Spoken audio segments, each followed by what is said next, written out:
어떻게 지내셨? 네. 그리고 글 쓰면서 어땠는지 짤막하게 이야기 나눠볼까요? 믹스님부터? 저는 그 코멘트 하는 거 남겨야 되는 거를 그걸 해야 되는 거였잖아요. 네. 저는 깜빡하고 있어가지고 아, 네네네. 그래서 써놓긴 했는데 오늘 비아님 안 오시니까 비아님 것만 달아야지 이렇게 하다가 그렇게 했고 저는 이번에 써가면서 좀 느꼈던 건 그거 같아요.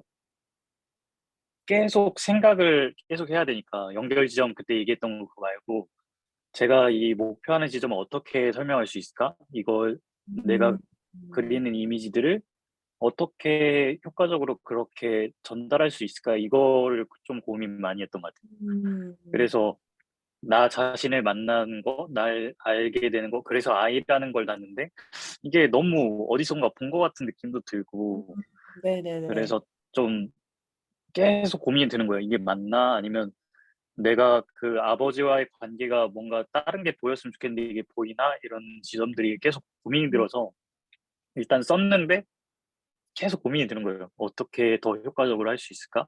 아니면 음, 관계가 더 드러날 수 있을까? 이 지점에서 지금 막혀 있는 상태인 것 같아요. 네. 어렵죠. 나를 만나면서도 아버지와의 그 과거를 정리를 해야 되니. 네. 여명님은 어떠셨어요? 카페라서 조금 시끄러울 수 있는 점 죄송합니다. 네, 괜찮아요. 뭔가 이야기가 되게 뭐라 해야 되지? 너무 길어질 것 같은 느낌. 제 삶의 차례는 너무 길어질 것 같고 또 그렇다기에 이 시간 안에 제가 그거를 다 손이 찰 만큼 이렇게 할 수 있는가 생각해봤을 때 그것도 아닌 것 같아서 여명님, 저 네, 말씀 중에 죄송한데 최대한 가까이 마이크를 최대한 가까이. 네 네. 알겠습니다. 지금 네, 잘 혹시 들려요. 네, 잘 들려요, 잘 들려요. 네, 뭔가 네, 그래서 이 기간 안에 내가 이 단편이라는 느낌으로 어떻게 효과적으로 뭔가 내가 전달하고 싶은 이야기를 전달할 수 있을까 그거를 고민하면서 그, 네, 그게 제일 어려웠던 것 같아요. 그 생각한 막 이야기를 막 정리해보기도 한 그런 긴 이야기 안에서 어떤 장면을 전달해야지 이게 그래도 내가 전달하고 싶은 느낌이나 뭔가 기획으로 그런 거를 할 수 있을지 그 이야기를 좀 형식적으로 그 느낌을 전달할 수 있을지 그걸 제일 고민했었어요. 그래서 어떤 내용을 집어넣을지만 생각하는데도 너무 오래 걸려서 조금 후다닥 쓴 느낌이 나타나있었어요. 네네네. 감사합니다. 채채님은 어떠셨어요? 저는 그 지난주에 추천해주신 영화를 한 번 더 봤는데 네. 이 영화를 보고 나서 시나리오를 쓰다 보니까 확실히 뭔가 인물에 대한 설명이나 그러니까 그냥 단순하게 설명돼도 모두가 이해할 수 있는 그런 지점들이 어렵다고 좀 느껴졌고 음, 아직도 그 화면을 담는 글 이런 게 그 설명을 할 수 있는 그 방법들이 조금 어렵게 다가왔던 것 어렵죠, 같고 어렵죠, 어렵죠. 네. 그리고 시놉시스 설정했던 거랑 뭔가 계속 쓰다 보니까 방향이 달라지는 그런 것들이 그러니까 세세하게 쓰지 못해서 달라지는 것도 있긴 한데 뭔가 쓰면서도 좀 더 바꿔야 되나 하면서 막 흔들리는 제 자신을 돌아봤어요. 음, 그 원래 좀 예상한 방향과 달라져요. 글이 항상 쓰면서. 네. 그게 신기하게도 그렇게 돼요. 저는 인물의 마음을 따라가면서 쓰다 보면은 나도 예상하지 못했던 어떤 길로 갑자기 인물이 저를 안내하기도 하고 음. 그렇게 되는 것 같아요. 그래서 뭐 전혀 그건 이상한 게 아닙니다. 그러면 오늘 간단하게 연출 수업을 준비를 했는데 코멘트를 혹시 먼저 하고 수업을 하는 게 좋을까요? 아니면은 연출 수업을 먼저 하고 하는 게 좋으세요? 상관이 없으신가요? 그렇다면 저는 그럼 혹시 코멘트를 먼저 해도 괜찮을까요? 뭔가 기억해놓은 거를 지금 말하는 게 좋을 것 같아서 잊기 전에. 아 웃겨라. 네 좋아요. 아 귀여워요. 그럴까요? 그러면 여명님부터 코멘트 하고 싶으신 글 있으시면 이야기해 주세요. 네, 알겠습니다. 너무 댓글들을 못 따라서 죄송합니다. 지금이라도 얼른 말로 그래서 코멘트를 하고 싶게 하겠습니다. 네 목소리를 최대한 좀 크게 해주시면 좋을 것 같아요. 카페라 가지고. 네, 그렇죠. 그러면 여기 계신 닉스님이랑 비아님 코멘트만 지금 전달해 드리면 될까요?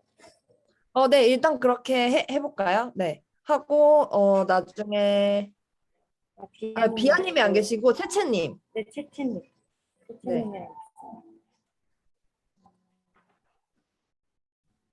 누구의 글을 먼저 하고 싶으신가요? 저는 먼저 닉스님 글을 읽고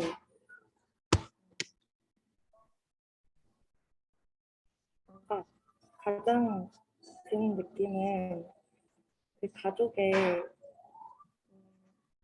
어떤 되게 양면적인 느낌? 그게 좋았어요. 그게 들리시나요? 네 들려요. 가족의 미워하지만 또 사랑하고 그래서 용서할 수 없지만 자꾸 돌아보게 되는 그런 그 오묘한 느낌. 그게 그 믹스님 그 기획의도로 넣으셨을 것 같은 느낌이기도 하고 제가 추측으로는 저도 그런 느낌을 받았던 것 같아서 그 느낌을 이렇게 넣으신 게 되게 좋았고 그리고 시나리오가 되게 깔끔하다는 느낌을 받았어요. 그래서 스치님도 그렇고 믹스님도 시나리오에서 그런 느낌을 받았는데 진짜 딱 봤을 때 상상이 되고 만약에 영화를 만든다면 진짜 편하겠구나 하는 느낌도 그 시나리오는 뭔가 이런 느낌이었겠구나 하는 것들을 제가 보면서 배울 수 있었던 것 같아요. 그리고 믹스님이 뭔가 장면 간의 연결성 네, 그런 부분들을 고민을 많이 하셨다고 하셨는데 그게 많이 느껴졌어요. 진짜 그 장면들을 보면서 네, 그런 고민하신 부분들이 느껴졌던 것 같습니다. 그래서 장면들을 상상하기가 되게 쉬웠어요. 그런 점들 많이 배우고 싶습니다. 그리고 채채님, 일단 믹스님 글 쭉 이어서 이야기하면 어떨까요? 네, 좋아요. 네, 감사합니다. 혹시 뭐 믹스님 글에 대해서 뭐 보완하고 싶거나 뭐 이런 점이 아쉬웠다 하는 건 없으세요?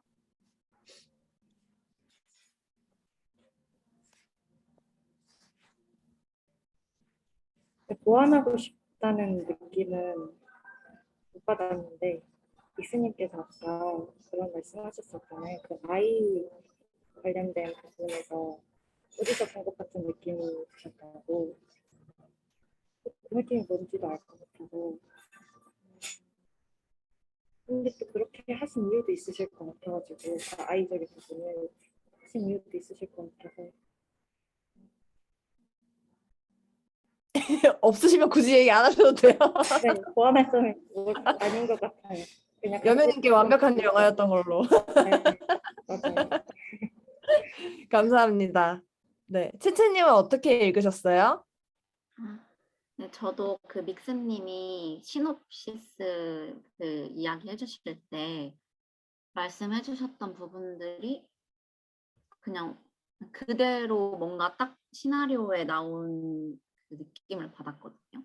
그래서 저도 진짜 짧은 대본인데도 뭔가 명확한 것들을 보면서 저는 계속 뭔가 늘어지는데 내가 되게 깔끔하게 했었지 이런 생각하게 되었고 생각보다 이전에 말씀해 주셨을 때는 좀 남의 이야기처럼 이렇게 이성적으로 말씀해 주셔가지고 상황으로 이해를 했었는데 막상 이렇게 시나리오를 보니까 그 인물에 대한 감정, 뭔가 분노나 그리움, 애증에 대한 그 감정의 농도가 굉장히 꽉 차 있는 기분, 봤을 때는 그런 상태로 좀 느껴졌거든요. 그래서 저는 이게 일부러 좀 의도하신 바인지, 그러니까 지난 시간에는 조금 뭐 도를 믿으니까 만났을 때나 뭐 과거 응급실 간 사건이나 장례식이나 등등 말했을 때 조금 감정선이 그래도 달랐다라고 조금 느꼈었거든요. 그래서 일부러 단편이라 조금 감정을 크게 가져가셨는지 이게 좀 궁금했고 아이적인 부분은 저는 나의 모습을 보고 뭔가 치유받았다는 거는 되게 좋긴 한데 뭔가 아이랑 너무 빨리 말하는 느낌. 뭔가 아이에 대한 호기심이 좀 더 있었으면 그러니까 뭔가 봤을 때 쟤 누구지? 약간 이런 느낌을 주면 알면서도 관객들이 알면서도 뭔가 같이 치유받는 기분이 들 것 같다라는 생각을 했어요. 그렇습니다. 믹스님 아까 이야기하신 부분이 그 내가 나를 마주하는 부분이 가장 고민이라고 하셨나요? 그리고 또 고민되는 부분 있으셨어요? 글 쓰면서? 어려웠거나 막히는 부분? 아버지와의 관계가 조금 뭐라 해야 될까? 좀 뭔가 부족하지 않나라고 생각을 했어요. 관계가 드러나는 부분이 뭔가 엄마와의 얘기로 드러나는 부분, 그리고 뒤에서 이제 아빠를 회상하면서 만나는 부분밖에 지금 그렇게밖에 없잖아요. 근데 네. 그 회상 들어가기 전에 아빠와의 관계가 조금 더 드러나야 되지 않을까라는 지점이 좀 들었는데 지금 그걸 어떻게 풀지 고민이 돼서 음, 그것 때문에 지금 좀 고민인 것 같아요. 그 음, 아이라는 건 어쩔 수 없고 계속 고민해야 되는 지점. 네. 저도 비슷한 지점에서 좋고 아쉬웠는데 이게 시놉시스 단계에선 아이가 없었다가 추가됐고 제사씬이 있었다가 빠졌잖아요. 이런 식으로 뭔가 글이 발전해가는 과정을 보는 게 좋았어요. 아마 다음 거에선 또 아이가 빠질 수도 있고 다른 변화들이 있을 것 같아요, 분명히. 근데 지금 제사신이 빠지면서 사실은 돌을 믿습니까가 들어가는 것이 조금 전보다는 다른 인물이어도 상관이 없지 않나 하는 생각이 들기는 하게 하죠. 그리고 사실 이 아이의 장치가 약간 도식적이지 않나, 너무 흔하지 않나 하는 고민, 굉장히 중요한 고민이라고 저도 생각해요. 그래서 채채님이 이야기하신 것처럼 이걸 조금 뻔한 장치라도 덜 뻔해 보일 수 있는 방법을 고민하는 거 아주 중요할 거라고 생각하는데, 제가 사실 하고 싶은 말은 이 아이를 만나고 나서 그 갑자기 이제 상복을 입고 있는 그 엄마와의 과거가 보여지잖아요. 옷씬에서. 근데 사실 이 옷씬은요. 은상은 준비되지 않았을 것 같아요.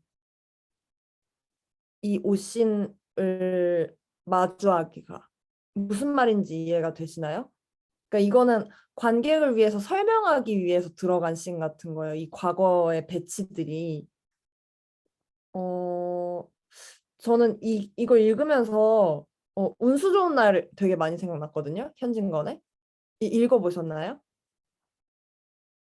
네, 엄청 많이 생각났어요. 근데 운수 좋은 날은 거의 구조가 똑같아요. 그리고 이게 그 병든 아내가 집에 있는데 외면하고 밖에 나가서 이렇게 리어카를 끌고 다니면서 밖에서 괜히 화풀이하고 죄책감에 시달리다가 집에 가서 죽은 아내를 마주하면서 이제 엉엉 울면서 그 아내에 대한 다른 감정이 드러나는 그런 작품이잖아요. 근데 운수 좋은 날은 죽은 아내를 본단 말이죠. 근데 여기서는 그 죽은 아내와 같이 과거를 보게끔 하는 구조잖아요. 근데 이 과거를 뭐로부터 보게 될까? 이걸 좀 고민했으면 좋겠어요. 그러니까 무슨 말이냐면 저는 설명하려고 하지 않았으면 좋겠어요. 이거는 모두에게 해당되는 코멘트이기도 한데 인물의 마음으로 체험을 해야지 자꾸 설명하고 드러내고 이 설정과 세팅을 여기서 보여줘야지라고 하면은 인물은 준비가 안 됐는데 갑작스럽게 고백을 관객들이 맞닥뜨리게 되는 거죠. 그리고 좀 더 정리하자면 저는 차라리 힘들게 할 거면 죽어버리는 게 더 좋지 않아요? 이 대사가 되게 중요한 대사라고 생각했어요. 어떻게 보면 이 대사가 이 사람의 죄책감의 원인이 된 대사라고도 생각을 했거든요. 그래서 이 영화가 인물이 꼭 반성하고 변하지 않아도 된다고 생각해요, 저는. 그리고 자기 자신과 화해를 안 해도 되고요. 그냥 아버지를 미워하는 게 안 되나? 미워할 수 있지 않나? 근데 이 제목에서만 봐도 이건 필요 이상의 죄책감이란 말이죠. 나는 아버지를 죽였습니다라고 말하는 거는. 너무 착한 거예요. 근데 착한 게 나쁘다는 게 아니라 제가 하고 싶은 말은 그 죄책감만 잘 다뤄줘도 좋겠다라는 거죠. 이 영화 안에서. 굳이 화해하고 봉합하지 않아도. 이 죄책감의 원인이 뭘까? 그리고 이 죄책감을 가지고 살아가는 건 어떤 걸까? 이것만 보여줘도 될 것 같아요, 저는. 그래서 좀 더 공통적으로 여러분들한테 하고 싶었던 코멘트가 있는데, 그 중에 또 하나가 이제 대화에 너무 이렇게 의존해서 모든 문제를 좀 해결하고 있는 스타일인 것 같아요. 전체적으로 모든 글이. 근데 이게 좀 글에 갇혀서 그런 것도 있거든요. 우리가 영화는 어쨌든 이미지적인 매체인데 텍스트로 이렇게 써서 보니까 흰 종이에다가 텍스트로 써야 되니까 자꾸 글에만 갇히고 대사에만 의존하게 되는데 어 물론 대화로 무언가를 극을 진행시키는 것도 아무런 문제가 없어요. 그거 나름의 미장센이고 스타일이라고 저는 생각하는데 문제는 대화로 모든 걸 이끌어간다는 것 자체가 문제가 아니라 이 대화가 인물 각 개개인의 삶을 가지고 움직이는 대화가 아니라 그냥 설명을 위해서 존재하는 대화일 때 문제인 거예요. 극을 진행시키기 위해서 이 사람들이 떠들고 있는 것처럼 보이는 거죠. 그러니까 이 인물은 분명히 여기서 이 말을 안 하고 싶을 것 같은데 마치 막 주말 드라마에서 그런 거 많이 나오잖아요. 저번에 막 그 집이 그랬다며 막 이러면서 그런 설명을 위한 대화 같은 것들이 전반적으로 좀 많은 것 같다. 그래서 좀 더 인물 각자의 삶을 가지고 존재한다는 생각으로 좀 보면 어떨까? 그러니까 무슨 말이냐면 글을 쓰고 나서 읽으실 때요. 관객의 마음으로 한 번 읽고 이 시나리오 주인공의 마음으로 한 번 읽고 상대 배역의 마음으로 한 번 읽고 이런 식으로 따라가 보세요. 그리고 진짜 내가 이 인물처럼 말하게 될까? 이 상황에서 진짜 이렇게 행동할까? 나 아닐 것 같은데? 나 여기서 이렇게 할 것 같은데? 이런 부분들이 분명히 생길 거예요. 그러면서 한번 고쳐봤으면 좋겠어요. 그리고 네. 또 이 마지막에 어쨌든 음, 뭐 이거는 비아님의 코멘트에도 맞닿아 있는 거긴 한데 어떤 고백으로 많이 끝나잖아요. 우리 전반적인 시나리오들이. 근데 이 고백을 통해서 뭘 보여줄 거지?가 좀 없는 경우들이 있어요. 그냥 어 뭐랄까 딱 이 고백 한순간을 위해서만 영화가 달려온 것 같은 느낌도 있는 거예요. 이해가 되시려나요, 제 말이? 음, 그러니까 어떤 반전이나 인물이 숨기고 있었던 과거에 숨겨진 과거나 이런 것들을 설명하는 방식의 고백만 있는데 이 고백을 통해서 그럼 관객과 감독인 나는 뭘 말하고 싶은 거지, 뭘 보고 싶은 거지, 여기까지 이어지지가 않는 것 같아요, 지금은. 그래서 좀 제가 말을 어렵게 하고 있는 것 같긴 한데 좀 더 고민해봤으면 좋겠다. 이 고백을 통해서 뭘 보여주고 있는지를 그런 생각이 들었고 그래서 전체적인 코멘트라고 로 자연스럽게 이어지게 되는데 그 제가 시나리오 수업할 때 플로팅 개념 설명한 거 혹시 기억나시나요? 기억 안 나시는군요. 그 플롯이 있고 플로팅이라고 해서 이렇게 씬과 씬의 역할을 해주는 것을 플로팅이라고 했죠. 이 구조와 골격을 짜는 과정. 그리고 네. 이 플로팅하는 방법은 여러 가지가 있는데 포스트잇에 이렇게 씬별로 요약해가지고 막 이거 순서를 배치해보고 빼고 뭐 이런다고 했잖아요. 이 플로팅 과정을 꼭 한번 해봤으면 좋겠어요. 다음에 제가 숙제로 이거 정리해서 또 공지를 해드릴게요. 그래서 꼭 들어가야 되는 장면이 뭔지를 먼저 좀 정리를 하고 어떻게 내 이야기의 몸집을 줄일까? 지금 설명을 위해서만 존재하는 대사나 씬 같은 것들을 빼버리고 정말 이 영화의 심장 같은 부분들만 가져갈 수 있게 지방 없이 깔끔하게 할 수 있는 방법이 뭐가 있을까? 축약과 구체화를 같이 해야 되는 작업인 거예요, 사실 시나리오는. 그래서 좀 어렵죠. 내 영화가 아예 무성 영화라고 생각해 보는 것도 도움이 될 수 있어요. 너무 내가 대사에 많은 걸 의존하고 있나라고 생각할 때는 대사 없이 설명해 본다면 어떤 방법이 있지? 하고 고민해 보는 것도 하나의 좋은 방법이라고 생각합니다. 그러면 네, 믹스님 혹시 더 이야기하고 싶거나 물어보고 싶은 거 있으세요? 아니요, 이제 고민을 해야 될 시기인 것 같아요. 파이팅! 그래도 글은 더 좋아집니다. 네. 네. 어, 어, 그럼 믹스님이 지목해 주시겠어요? 누구의 글을 코멘트하면 좋을지. 저는 여명님이요. 그럼 제가 먼저 시작을 할게요, 여명님 거. 좋아요. 그 제목이 집이었잖아요. 근데 그 집이 톤이 향해 가는 곳인지 아니면 뭐 어떤 공간을 의미하는지가 참 궁금했고요. 그리고 맨 마지막 부분에 루이자에 대한 언급이 있는데 그런 사건이 아직 안 드러나서 그게 좀 많이 궁금했던 것 같아요. 그리고 SF 같은 게 이미지적으로 정말 많이 보여져야 된다라고 생각을 하거든요. 근데 여기서 보면 이제 말 육성으로 나오지 않지만 나오는 부분, 그런 부분들이 말보다는 뭔가 이미지적으로 조금 풀어갈 수 있는 지점들이 좀 있으면 좋을 것 같다라는 생각이 들었고요. 그리고 이 톤이 가고 있는 여정인데 그게 어떤 사건이 이루어질지가 참 조금 생각을 많이 하는 것 같아요. 어떻게 보면 어떤 사건 안에서의 한 지점을 보는 건데 그 사건이 아직 드러나지 않은 것 같아서 뭔가 아름다운 것을 찾기 위해서 가는 건데 N을 찾아가는 건지 뭔가 이게 좀 많이 겹쳐 있는 것 같다라는 생각이 들어서 그 지점을 많이 합치는 것보다 먼저 들어가고 그 다음에 N이 들어가는 거가 더 낫지 않을까라는 생각을 저는 한 것 같은데 뒤에까지 더 봤으면 좋겠습니다. 네. 좋은 코멘트입니다. 혹시 믹스님 코멘트에 대해서 여명님 하고 싶으신 얘기 있으세요? 없으시면 넘어가도 됩니다.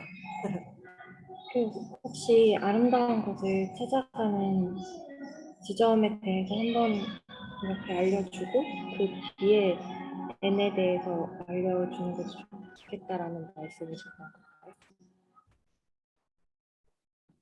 제가 그 어, 부분을 잘 이해를 못해서. 그 톤이 나가서 길을 가는 거 어떻게 보면 이게 사건인 거잖아요. 근데 아름다운 걸 찾는 거, 그 아름다움이 뭔지가 얘가 왜 걷고 있는지를 모르겠는 것 같았어요. 그러니까 톤이 왜 길을 떠나고 있는지를 모르는 것 같아서 그거에 대한 부분, 그러니까 톤이 왜 길을 떠나는지에 대해서 먼저 들어가고 그러다가 N이랑 그게 겹쳐지는 장면이 조금 더 필요하지 않을까. 그 N을 그리워서 가는 것 같은 느낌이 더 많이 들어서 얘기하는 부분이 그게 조금 섞였으면 좋겠다라는 생각이 들었어요. 뭔가 저도 머릿속에서 막 돌아가지고 네, 그렇습니다. 감사합니다.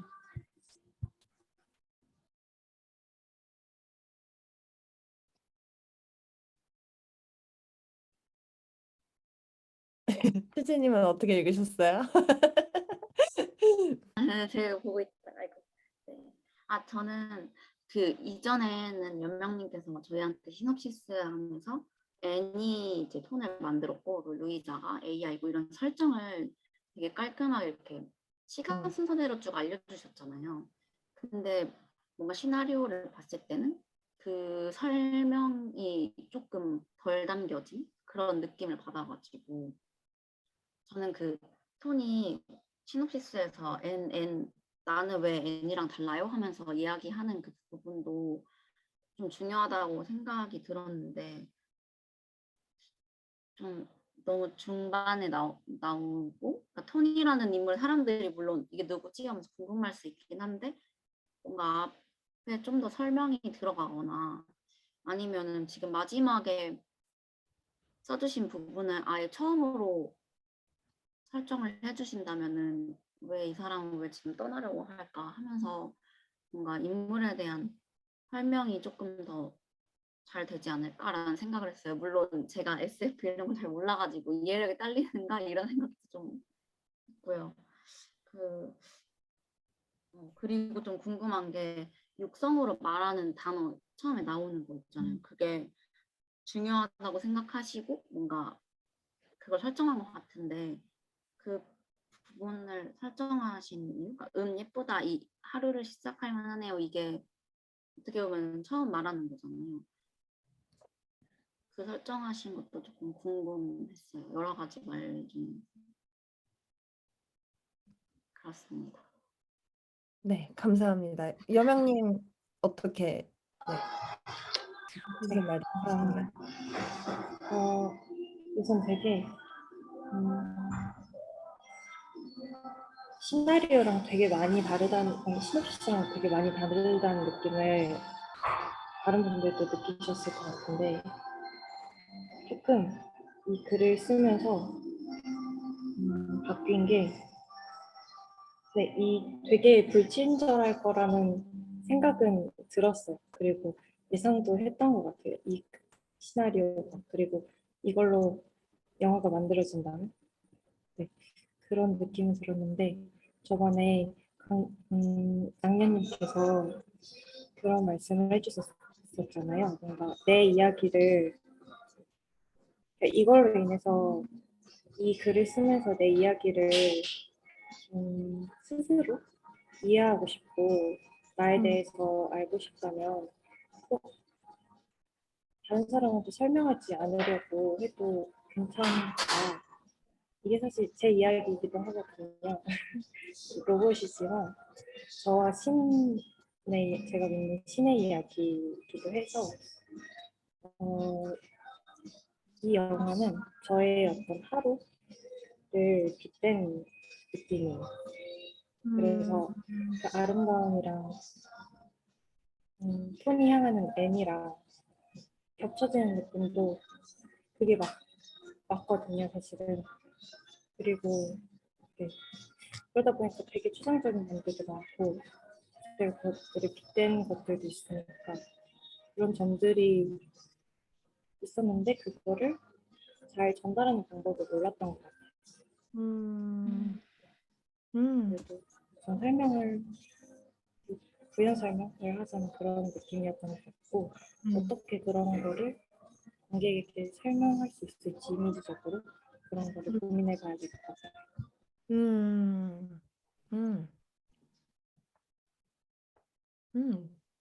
좋아요. 좋습니다. 여러분들 코멘트 너무 동의하고 재밌게 읽었어요. 재밌게 읽었고 사실 가장 단편다운 길이다. 이야기가 사실 미완성이라고 생각하면서 내신 건가요? 아니면은 최대한 완성을 한다면 어떤 길로 가야 될까 하면서 만든 글 같아요. 근데 뒤에 더 이야기를 쓰실 예정이세요? 아니면은 딱 요 정도 길이세요? 아직 솔직하게 고민이고요. 고민이시죠? 네. 솔직히 급하게 쓴 면이 있어서. 네네. 아, 네. 근데 가장 단편다워요. 그 설명 없이 어떤 순간에서 딱 시작하고 어떤 순간에서 딱 끝나고. 어, 근데 물론 그 다소 설명이 안 되는 지점들이 많은 건 맞아요. 그 아까 믹스님이 말한 것처럼 일단 톤이 이 여정을 왜 하고 있는지를 좀 알 수가 없죠. 그러니까 이거를 구구절절 다 설명해 줄 필요는 없는데 N을 떠난 건지 왜 다시 돌아가려고 하는 건지 뭐 그런 것들을 좀 알 수가 없는 거죠. 이건 좀 핵심적으로 중요한 것 같거든요. N과의 관계랑도 맞닿아 있기 때문에 어떻게 N과 떨어지게 되었는가? 그리고 왜 N에게 다시 돌아가려고 하는가? 어, 그리고 아까 그 채채님이 말씀하신 것처럼 이 육성이 아닌 말, 육성으로 한 말 이렇게 되어 있잖아요. 이거를 육성이 아닌 말은 어떻게 표현이 되는 걸까? 이게 저도 되게 궁금했는데 이 부분은 아직 비어 있으셔서 안 적으신 건가요? 나레이션처럼 톤은 계속 행동을 하고 관객이 들을 수 있고 그리고 근데 톤이 관객한테 하는 말은 아니고 톤은 N한테 하는 생각이에요.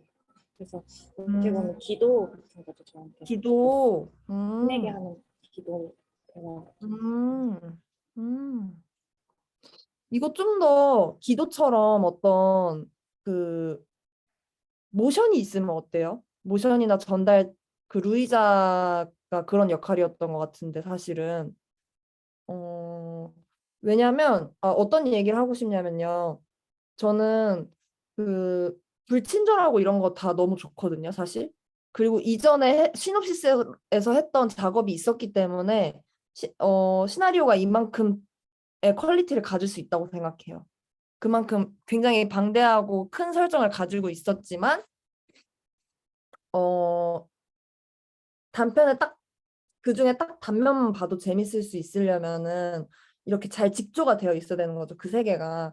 근데 그걸 잘 하셨기 때문에 저는 재밌게 읽었는데 어, 다만 이제 그 조금 구체적으로 제가 코멘트를 할게요. 시나리오 첫 번째 페이지를 보면 그 이제 아침 햇살이 나뭇잎 사이로 내리찐다에서 하나, 둘, 셋, 넷, 다섯, 여섯, 일곱, 여덟 줄이죠. 토는 담요와 돗자리를 둘둘 말아 배낭에 넣고 자리에 일어나 느리게 걷는다까지 사실은 한 두 줄이면은 표현이 가능한 문장이에요. 이 부분은.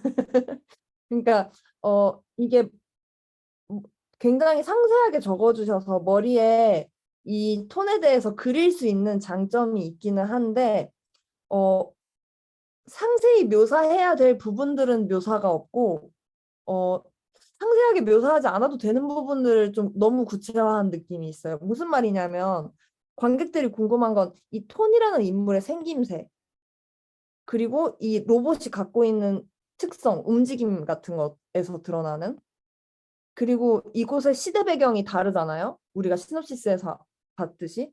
그럼 이 배경에서는 어떤 게 다른지 현재와 그런 것들을 알 수 있는 어떤 장치나 뭐 소품이나 이런 것들이 궁금하긴 하거든요. 그런 특별한 점이 없다면 이렇게까지 묘사하지 않아도 된다라는 말. 오히려 왜냐면 가독성을 떨어뜨릴 수 있어요. 그리고 좀 배우의 연기를 제한할 수도 있고요. 한편으로는 이 얘기는 조금 수업에서 좀 더 할게요. 어, 그 부연 설명을 여명님이 해주셔서 나의 이야기다 그리고 뭐 기도 그 이거 종교에 대한 이야기다라고 하니까 저는 훨씬 더 이게 흥미롭게 읽히고요. 그 설명 덕분에 어떻게 하면 좀 더 여명님이 원하는 방향대로 갈 수 있을지 같이 고민을 하게 되는 것 같아요. 솔직하게 얘기를 해주셔서. 근데 이제 그 제가 조금 흥미로웠던 건 이 로봇이 피로감을 갖고 있잖아요. 이 피로감을 갖게 된 설정의 이유가 궁금하거든요. 왜냐면 보통 그 로봇을 만드는 이유는 기능하게 하기 위함이잖아요. 뭔가 생산하게 하고. 그렇기 때문에 피로감은 좀 방해 요소란 말이죠. 이 생산성에 의해서 빗댄다면. 그리고 이 톤이라는 로봇은 인간과 대체 어떻게 다르지? 이걸 좀 잘 모르겠는 거예요. 피로감도 똑같이 느끼고 아름다움을 배워가는 건 알겠는데 뭘 위해 만들어진 로봇인지 잘 모르겠다.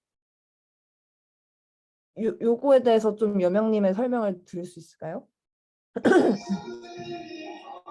사실